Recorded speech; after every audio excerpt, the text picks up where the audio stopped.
மனிதனாக பிறந்த உயிர்கள் மட்டும்தான் இறைவனை உணர முடியும். இறைவனை உணர்றதுன்னா என்னன்னு அர்த்தம்? இங்க நீங்கன்ற ஒன்னே இல்லன்னு அர்த்தம். இத புரிஞ்சுக்கிறதுக்கு தான் இந்த பிறப்பு, இத புரிஞ்சுக்கிறதுக்கு தான் இந்த சத்சங்கம். இங்க பாருங்க, கல்யாணம் பண்ணீங்கன்னா குழந்தை பிறக்கும், குழந்தை பிறந்தா குழந்தை வளரும், குழந்தை வளர்ந்துச்சுன்னா காலேஜ் ஃபீஸ் கட்டணும், ஸ்கூல் ஃபீஸ் கட்டணும், அதுக்கு சாப்பாடு ஆக்கி போடணும், டிபார்ட்மெண்ட் ஸ்டோர் போகணும், பர்ச்சேஸ் பண்ணணும், அதோட எதிர்காலத்தை பார்க்கணும், சேஃப்டி பண்ணணும், டெபாசிட் பண்ணணும், எல்லாம் சரி. ஆனா இதுக்காக நீங்க பிறக்கல.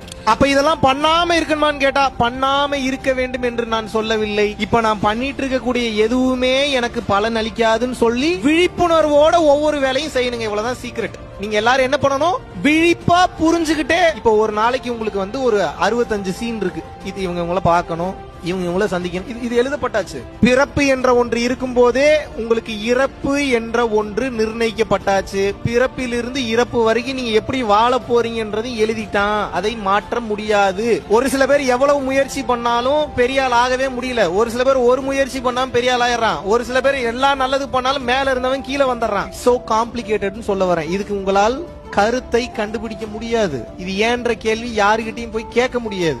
உங்களுக்கு ஒரே வழிதான் இருக்கு. என்ன தெரியுமா? கையை தூக்கிட்டு சரண்டர் ஆயிரும். ஒரு புள்ளினால் ஒரு மலையை திருப்பி போட முடியுமா? ஒரு எறும்பினால் கார் ஓட்ட முடியுமா? ஒரு பட்டாம்பூச்சியினால பிளைட் ஓட்ட முடியுமா? முடியாதா? இதான் பட்டாம்பூச்சியும் புல்லும் எறும்பும் புரிஞ்சுக்கணும்னு சொல்ல வரேன். அந்த பட்டாம்பூச்சியும் அந்த புல்லும் அந்த எறும்பும் என்னால முடியும் அப்படின்னீங்கனாவே அவுட் ஆயிட்டீங்கன்னு சொல்ல வரேன்.